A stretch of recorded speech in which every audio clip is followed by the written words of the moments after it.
I was married. I was in Jackson, Mississippi, and meeting him was an escape from an alcoholic mother. My dad was a car dealer. We always had a really nice house. We always went to really nice schools and always in church. But when the doors were closed, it was just total chaos. So I grew up learning how to make it look really good. With my first husband and I, we had money and we had a nice house and we had, a boat and a swimming pool and living on the water and, all those different things that people would say, oh, she's got such a great life and she's got all this kind of stuff. But behind closed doors, he was a horrific sexual deviant and abuser physically, emotionally, mentally. And he would say that if I didn't like it, he could send me back to my mother. What he was doing didn't hurt as bad as some of the things that she did. So I stayed, and then I got pregnant. We were together about a year and a half, and he had said he never wanted children. And the first thing he did was bring me to a Planned Parenthood to try to figure out how to get rid of it. And I was going to have no part of that. I kind of went along and didn't say anything because I knew what would happen if I defied him. His parents were gold, salt of the earth. It's amazing that they made him. We thought he was going doing something, and she and I were in the kitchen we had little onesies, and we were looking at different things, and he found out, and I went back to where I was living, and he strangled me and punched me in the stomach to such an extent, trying to terminate it himself. He promised me that he would kill this baby when it was born. I must have been about 3 months pregnant at the time, and he left, and I was working at Children's Hospital, the nursing assistant, and I just worked and worked and worked and had a little shotgun double in Miro, Louisiana, and learned how to sew, and I sewed all her stuff, and I just loved this baby. This baby was just like the most amazing thing. 3 or 4 weeks before she was born, he comes back around, changed man, but he really wasn't. I let him back in my life because I guess I don't even have an answer for it. By the time she was 4 years old, the beatings really never stopped. The name calling never stopped. The sexual degrading never stopped. One night, I was holding her, and he was trying to get me to go upstairs, and I didn't want to go. And he just began to wail on me while she was in my arms, and came really, really close to hitting her. And that was and this child, let me tell you, she was why I woke up every day. She was everything in the world to me. This little girl, she and I were everything. That's when I said I had to get out. Prior to that, he tried to run me over with his truck, and I got police reports to show about all that.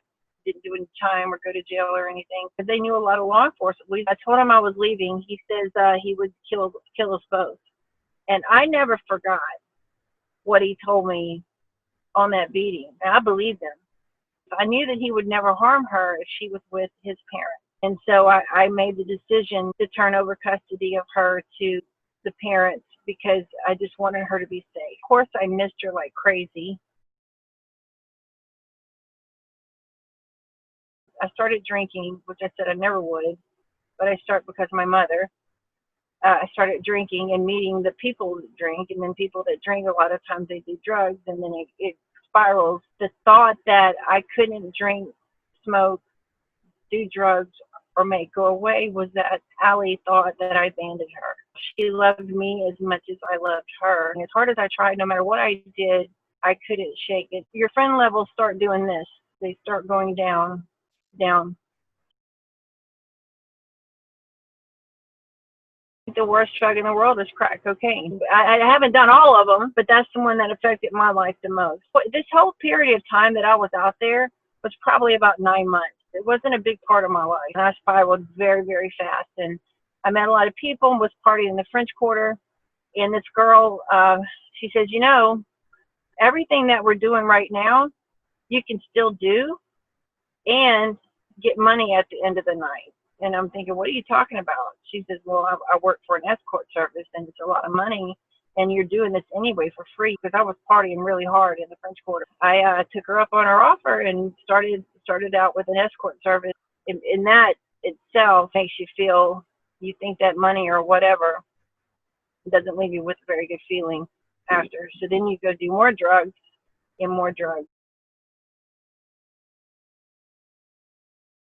I was very green about the drug game. I thought that if I had money, no one would ever hurt me. It was about 10 o'clock in the morning. I think it was a Friday. They said, go score over in Holly Grove. So if you're Caucasian and you're walking in this neighborhood, Holly Grove, you're not going to visit family. I ran across this man, and he said he had his house, and crazy enough, I'd done it. I've done that before, and everything was fine. As soon as I got in his house, he locked the door behind me and told me I was never leaving.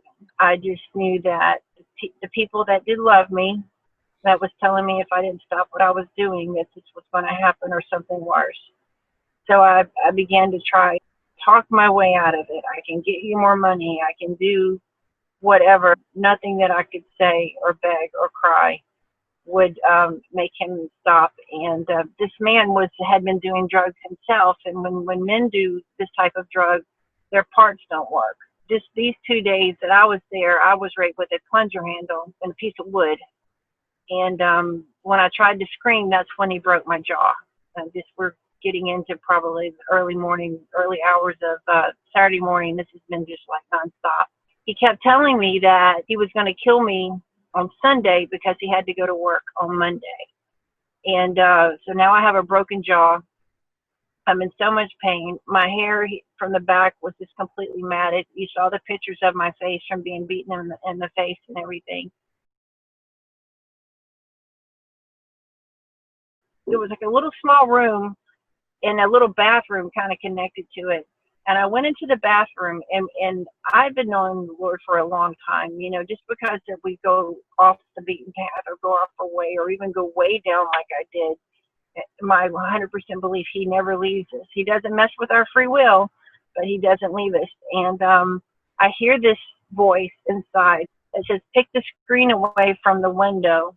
So I gently, so he couldn't hear, raised my hand up, and it was an old rotten screen. I didn't even know why I was doing it. I just did it. And as I came out, because it was such a small room and a small space, because he wasn't letting me go, anywhere, of course, the same voice had looked down, and there was like an energy bill on the floor that had his name on it. And I hear, commit that name to memory. But it didn't register to me then that you're getting out of here. I just was doing what was coming to me to do. Started up all the stuff again until I finally passed out to like the morning light. As soon as the morning light came, my jaw had kind of locked up a little bit where he broke it, and he just pulled my whole face down to try to get me to, give him oral sex at that time. And it was so painful. And at that time, I thought, we're getting into the mid-afternoon, I guess. I thought I could either be an idiot and sit here and let him do this to me till all the way Sunday night, or I could try to get out the window and actually get out, or I could try to get out the window and he kills me. But either way, those other two ways, I'm not going to be tortured for the next, 18 hours or whatever. So I'm getting out of here. He went to sleep. Like, it was the first time that he went to sleep, and he was snoring. So I went into the bathroom and I put my weight on the sink to get out the window, and the whole sink collapsed and it woke him up. And I thought, this is it. I'm dead. I'm Jesus. I'm really sorry about everything I've been doing. Those kind of things you say right before you think you're going to die. And he told me he was going to cut me up and spread me all over town, and nobody would ever find me. So I knew my poor father would never I'd just be this missing girl that no one ever knew. I mean, these people think that nobody cares about these women. I'm telling you, people care about these women who are out there. They're just out there lost like I was. So I looked down on the floor. I don't know how it got into the bathroom, but there was the bloody plunger handle that this man had been torturing me with for the last 18 hours or so. But it had the perfect base that would hold up that counter that had fallen. And I had grabbed a little, some kind of small shirt. It had to be a kid's shirt or something that was in there, and put that on. It's all I had on, nothing from the waist down. And I got out the window, and I just ran. And I guess that's what shock feels like, because it was like underwater. I didn't even really know where I was. I didn't know what the direction was. And I just ran, and people were like passing by me and not stopping. And I just thought in my head, I have to get on the next street. So I got on the next street, And a lady stopped and put a dress around me, and I got to the police station. They called the police. Police came and got me. I told them the man's name, but I had to point out the house of where I was, which was kind of hard because I didn't have a good sense of direction. I did finally was able to point out the house. So I went to Charity Hospital. It was a really wonderful doctor, and she took really good care of me. They wired my jaw, and that's where we get to this felony charge that I got, because I was with these same people who were doing these same things, and they had what was called a crimes against nature sting. I think the law has changed now, because that law really was targeted against minority women. But back then it was illegal. It was a misdemeanor to actually have sex with somebody, but it was a felony to offer oral sex. But I didn't do either one, because it's really difficult to do oral sex if your jaws are wired shut. I couldn't defend myself. I couldn't do anything. I was just thrown in the back of a police car. That picture that you see, that's the mug shot from that arrest. That's the mug shot. So that's how close it was to the rape that this arrest happened. By the time I got to with the public defender that I only got to talk to for 10 minutes, I even said, if you would just get my records from Charity Hospital, you'll see that there was no way I could commit this crime. I wound up evading the police and warrants for about 2-3 months. And then one day I was watching The Powerful Living. Remember those books, those Powerful Living commercials would come on? For the first time, I prayed. I said, God, just get me out of this. My mother had passed away the previous Sunday. So my mother died Easter Sunday of 1999, and this is Friday. And I'm just on my hands and knees crying out to the Lord. I said, just please just get me out of this situation. Anyway, I don't care how, I don't want to do this anymore. The man I was seeing came home, it was Friday, with his money and said, go score. And I was so mad at God. I said, didn't I just ask you to get me out of this? And here I am going and doing this, because when addiction, you're out of control. I put a piece of paper in my pocket with my father's phone number on it, in case when someone found me, at least someone could contact him, because I was on a death mission that night. If God wasn't going to take me out, I'm going to do it myself.